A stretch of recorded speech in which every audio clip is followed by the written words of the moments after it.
बुलाई जाए, सिर्फ और सिर्फ हरीश रावत जी ही मंच में आएंगे, वो वक्ता के रूप में बोलेंगे।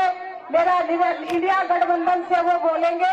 मेरा निवेदन है कि कृपा करके उनके साथ न्याय यात्रा संयुक्त मंच के सभी मंचासीन हमारी प्रतिबिंबित करने वाले, उसका नेतृत्व करने वाले बहन और भाई, जिनमें सभी सामाजिक संगठनों के और संघर्षशील संगठनों के नेतागण भी सम्मिलित हैं, जिनमें पूर्व सैनिकगण भी सम्मिलित हैं। अलग अलग तरीके से इस अन्याय के खिलाफ न्याय की आशा की ज्योत जलाने वाले सभी आंदोलनकारी भाई बहन भी सम्मिलित हैं, जिनमें राजनीतिक दल भी सम्मिलित हैं। मैं देख रहा था, रास्ते में मुझे मिले हमारे इंडिया गठबंधन के साथी, सीपीआई के, समाजवादी पार्टी के, सीपीएम के, और हमको लड़ाई के इस मिले जुले स्वरूप को, क्योंकि अन्याय के खिलाफ न्याय के लिए लड़ाई है, और जब न्याय के लिए लड़ाई होती है तो वो लड़ाई में सब बराबर के भागीदार होते हैं। तो हम सब बराबर के भागीदार हैं, तो मैं आप सब जो बराबर के भागीदार लोग हैं उन सबको बहुत बहुत धन्यवाद देना चाहता हूं। और मैं एक बात बहुत साफ तौर पर, क्योंकि मैं राजनीतिक दल का भी प्रतिनिधित्व करता हूं, मैं जानता हूं जो इस तरीके की लड़ाइयां होती हैं उनमें जो सामाजिक संगठन है, हमारे जन आंदोलन के संगठन हैं, वो कैटलिस्ट का काम करते हैं, उत्प्रेरक का काम करते हैं। जो सामाजिक क्रिया होती है, प्रक्रियाएं होती हैं, ये उनको प्रज्वलित करने का काम करते हैं। इसलिए मैं आपकी भूमिका को इसमें पूरे तरीके से, पूरे खुले दिल से इसको एक्नॉलेज करता हूं, और मैं साफ तौर पर कहना चाहता हूं, एक राजनीतिक दल के रूप में हमको आपके साथ चलने में, बराबर में भी और आपके पीछे चलने में भी कहीं पर कोई संकोच नहीं है, कहीं किसी तरीके की कोई संकोच नहीं। जो निष्कर्ष होता है, परिणाम होता है, उसका कारक बिंदु कहीं कहीं पर राजनीति होती है। मैं ये कहूं कि लेकिन राजनीति से बड़ी जनभावना है, और आज उत्तराखंड की जनभावना यह है कि हमारी बेटी के साथ जिसने भी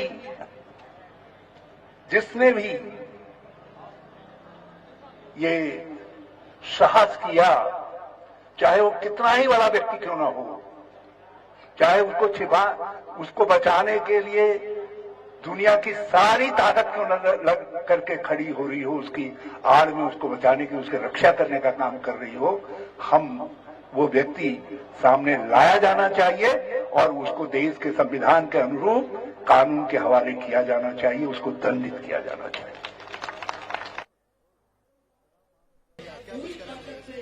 ये बहुत साफ सी बात यह है कि नए तथ्यों के आलोक में उत्तराखंड ने जो मांग की, उत्तराखंड की मांग थी कि सीबीआई जांच करे और सुप्रीम कोर्ट की देखरेख में करे, और यहाँ सुप्रीम कोर्ट की देखरेख में जांच नहीं हो रही है, केवल सीबीआई जांच हो रही है। और सीबीआई साथ लोगों की मांग थी कि जो नाम सामने आए हैं वो एक्यूज के रूप में दर्ज हों, जो वीआईपी, और जो है जिन लोगों ने साक्ष्य नष्ट किए हैं, रिजॉर्ट में साक्ष्य नष्ट किए हैं, दूसरी जगह साक्ष्य नष्ट किए हैं, उन सब लोगों को भी जो है एक्यूज के रूप में वो भी कंप्लेन का हिस्सा हों। और इसके लिए लोग चाहते थे कि उसके माँ बाप की तरफ से कंप्लेंट दर्ज होनी चाहिए। यहाँ उनके माँ बाप की तरफ से नहीं दर्ज हो रही है, यहाँ तो कंप्लेनेंट कोई और व्यक्ति है जिसकी लोकस स्टैंडाई को लेकर के लोगों में गंभीर आक्रोश है। लोगों को लग रहा है कि ये तो शुरू से ही मामले को गड़बड़ाने की और इसको फिर से ढक देने की कुचेष्टा हो रही है। देखिए, हमारा ये मानना है अभी अंकिता को न्याय पूरा नहीं मिला है। न्याय पूरा कब मिलेगा? जब वीआईपी जेल के अंदर होगा। और वीआईपी को बचाने की सरकार कोशिश कर रही है। एसआईटी जांच जो हुई उसमें भी वीआईपी को बचाया गया और अब सीबीआई जांच तो हो रही है। जो डिमांड हम लोग कर रहे हैं, अंकिता भंडारी के माता पिता कह रहे हैं कि सुप्रीम कोर्ट के जज की निगरानी में सीबीआई जांच हो। तो आखिर क्यों नहीं कर रहे आप सुप्रीम कोर्ट के जज की निगरानी में? अनिल प्रकाश जोशी के एफआईआर पे आपने सीबीआई जांच शुरू कर दी। अनिल प्रकाश जोशी कौन है? उनकी लोकस स्टैंडिंग क्या है? उनके रिश्तेदार है ना, उनके कोई वो परिचित है, उनका कोई सरोकार है? आपने क्यों इसमें एफआईआर दर्ज की? ये भी सवाल खड़े होते हैं। उनके बजाय अंकिता भंडारी के माता पिता की एफआईआर पर सीबीआई जांच हो। 2 लोगों के नाम सामने आए थे।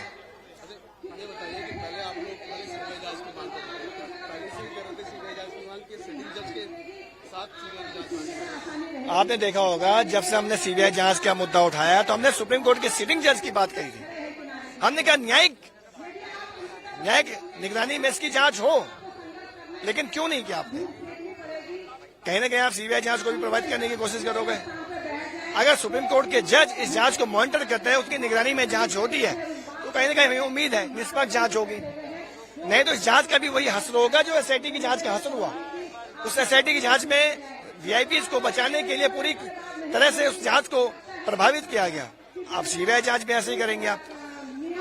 ये बहुत सारी कड़ियां इसमें जुड़ रही हैं और क्योंकि वीआईपी प्रभावशाली है, भारतीय जनता पार्टी से जुड़े हुए लोग हैं, इसलिए उनको बचाने की कोशिश हो रही है। इसलिए हम पंचायतें कर रहे हैं, लोगों को सड़कों पे लामबंद कर रहे हैं। लोग आए, अपना विरोध दर्ज करें, सरकार से सवाल करें।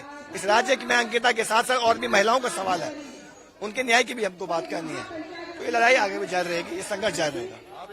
को फेल करना चाहते हैं, इस प्रोग्राम को फेल करना चाहते हैं। उन्होंने आपके सामने दिख रहा है कि सामने यहाँ पर तत्काल इन लोगों ने व्यवस्था करी। हमारी मुख्यमंत्री धामी जी की जो धर्म पत्नी है, उन्होंने आयोजन रखा है। तो ये दिखता है कि आप इंसाफ नहीं दिलाना चाहते हैं। यदि आपको इंसाफ दिलाना होता तो आप ऐसा कार्यक्रम ना कर करके महापंचायत को सफल बनाते, लेकिन आपने ऐसा नहीं किया है। इसलिए साथियों, हम सब